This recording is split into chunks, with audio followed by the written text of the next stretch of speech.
السلام علیکم ورحمۃ اللہ وبرکاتہ۔ محترم ناظرین، محترم سامعین، آپ دیکھ رہے ہیں اسلامک معاشرہ یوٹیوب چینل۔ سویابین کے تعلق سے کئی لوگوں نے مسئلہ پوچھا کہ سویابین دانہ جب اس سے تیل نکال لیا جاتا ہے تو اس کے بعد جو گوشت کی طرح ایک کھلی آتی ہے اس کا کھانا کیسا ہے، اور یہ بھی لوگ بتا رہے ہیں کہ سویابین کے اندر سے جو تیل نکالا جاتا ہے اس سے الکحل بھی نکالا جاتا ہے، اور آج کل چائنیز کی دکان پر کثرت کے ساتھ ہر چیز میں سویابین کا استعمال کیا جا رہا ہے۔ شریعت مطہرہ کا یہ واضح اور مسلم اصول ہے کہ نباتات یعنی زمین سے اگنے والی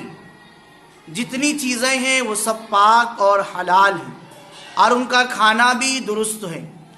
سوائے ان نباتات کے جو زہریلی اور مہلک یعنی جان لیوا ہو یا جو نشہ لانے والی ہو، ان کا کھانا جائز نہیں۔ سویابین بھی زمین سے اگنے والی ایک سبزی ہے جس کے بیج سے تیل نکالا جاتا ہے، اور تیل نکالنے کے بعد جو بھوسا ہوتا ہے اس کی گولیاں بنا لی جاتی ہیں، جو نہ تو زہریلی ہے اور نہ ہی مہلک ہے اور نہ ہی نشہ آور ہے۔ اسی طرح اس میں کوئی ناپاک یا حرام شے کے ملنے کا بھی کوئی یقینی علم بھی نہیں ہے، لہٰذا سویابین جو بھوسے کی شکل میں، گولی کی شکل میں اسکرین پر دکھ رہی ہے، اس طرح اس کے کھانے میں اسے شامل کرنے میں کوئی کراہت نہیں ہے، بالکل جائز ہے۔ الاصل فی الاشیاء باحۃ،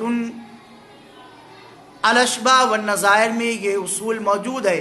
لہٰذا مزید تفصیل چاہیے تو ڈسکرپشن میں واٹس ایپ نمبر ہے، اس پر مزید تفصیل معلوم کر سکتے ہیں۔ اس ویڈیو کو شیئر کریں تاکہ لوگوں تک صحیح معلومات پہنچ جائے۔ ہمارے چینل کو سبسکرائب بھی کریں، ویڈیو کو لائک کریں، شیئر کریں، کامنٹ بھی کریں، اور ہمارے چینل کو دیکھتے بھی رہیں۔